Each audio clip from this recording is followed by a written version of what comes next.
Let me talk to you like a man who's walked through the fire and come out with scars.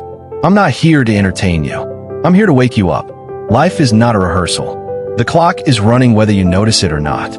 I've buried friends who kept saying one day, and I've seen dreams die in people who kept waiting for perfect conditions. I've tasted failure, rejection, nights so dark I couldn't see tomorrow. And I learned this. Tomorrow is not promised, but growth is always possible. So tonight, I'm asking you to stop waiting. Live as if you could leave this world tomorrow, and learn as if your mind will carry you forever. That's not a slogan. That's survival. That's the difference between a life half-lived and a life that leaves a legacy. Before I open my mouth tonight, I want you to feel something. Close your eyes for a heartbeat. Take a breath. Let that breath remind you that right now, this very second, is a gift. You didn't earn it. You can't buy it. It's grace. Now, open your eyes and look around this room. Every face you see is a life with a clock that no one can stop and no one can predict. We all have one thing in common. The clock is running. That's why I want to talk to you about a truth that can wake you up and keep you alive.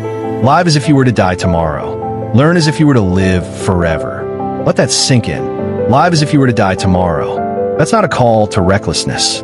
It's a call to presence. It's a call to urgency. We walk through our days like we own the next sunrise. Like tomorrow is guaranteed. But tomorrow is not a promise. It's a possibility.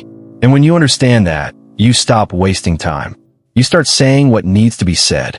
You start loving people while you have them. You start doing the work that matters instead of waiting for perfect conditions that will never come. I remember early in my career before the awards, before the headlines, I had a friend named Ricky.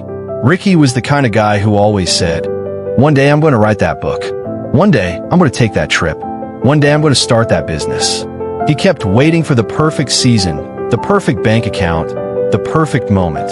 And in one winter, Ricky got sick. It was fast. 2 months later, he was gone. All those one days died with him. That shook me. It taught me that life doesn't hand you a schedule. The perfect time is never coming. The perfect time is now. So what does it mean to live as if you were to die tomorrow? It means you call your mother tonight instead of putting it off. It means you forgive the person you've been holding a grudge against because carrying that weight is stealing your joy. It means you start the business plan, write the first page, sign up for the class, speak the words of love while the ears you want to hear them are still listening. It means you stop waiting for permission and start living with intention. Now let's flip the second half of that quote. Learn as if you were to live forever. If living as if you were to die tomorrow gives you urgency, learning as if you were to live forever gives you depth. Urgency without depth burns out. Depth without urgency drifts. Together, they create a life that is both awake and wise. Learning is how you grow past your yesterday. It's how you keep your mind young when your body ages. It's how you stay curious in a world that wants you numb. Look at someone like Nelson Mandela. 27 years in prison. 27 years when the world tried to shrink him. He read. He studied law. He learned the language of his enemies so he could negotiate with them when he got out. That's learning as if you were to live forever. Look at Maya Angelou. She kept reading, traveling, writing, reinventing until the day she left this world. That's a mind that refused to retire. And this isn't about degrees.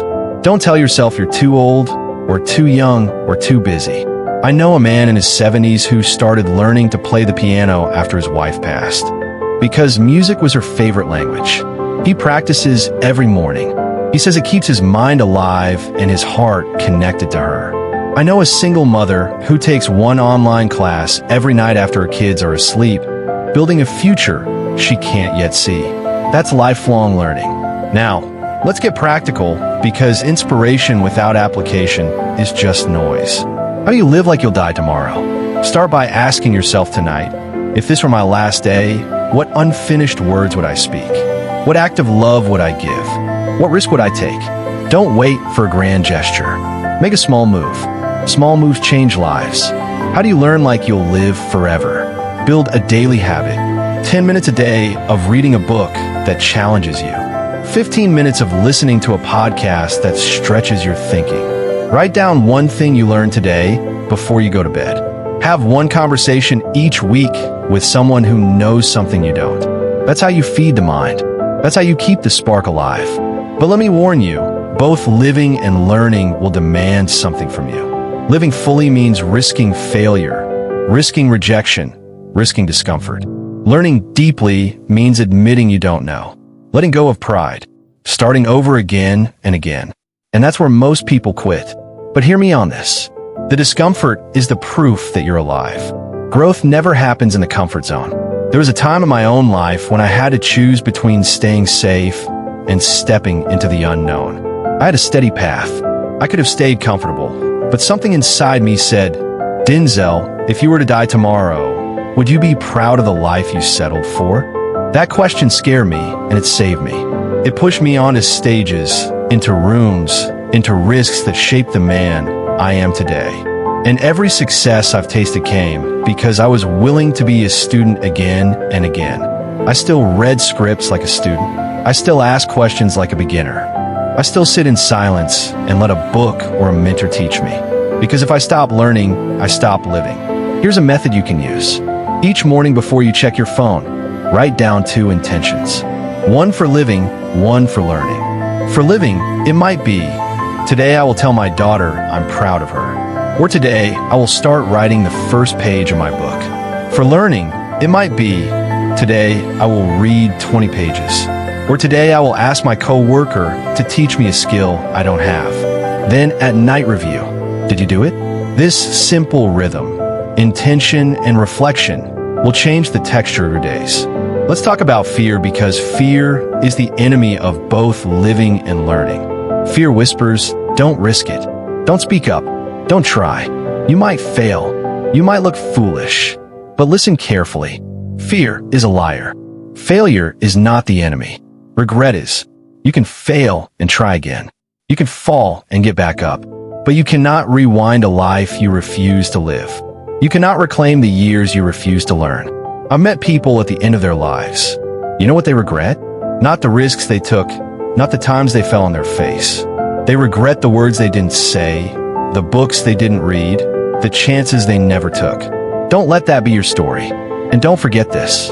Living fully and learning deeply is not just for you. It's for the people who will stand in the shade of the tree you plant. When you live with urgency, you inspire others to wake up. When you learn with humility, you hand wisdom to the next generation. Your children, your neighbors, the stranger watching you from a distance. They will be fed by the fruit of your courage.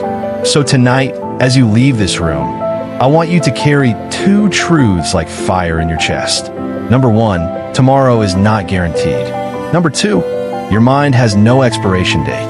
Live as if you were to die tomorrow. Learn as if you were to live forever. Wake up tomorrow and love harder. Risk bigger. Forgive faster. Wake up tomorrow and love harder. Risk bigger. Forgive faster. Create boldly. And while you're doing it, keep feeding your mind with books, with questions, with mentors, with wonder. Because the mind that keeps learning stays young even when the body grows old. If you do this, if you marry urgency with curiosity, you will build a life that death can interrupt but never destroy. Your days will be full, your nights will be peaceful, and your legacy will outlive you. God bless you. May you live fully today. May you learn deeply tomorrow. And may the world be better because you refuse to waste the gift of your life. You've just finished listening to the show. To view other episodes, please click on the playlist icon currently displayed on the screen. Thank you.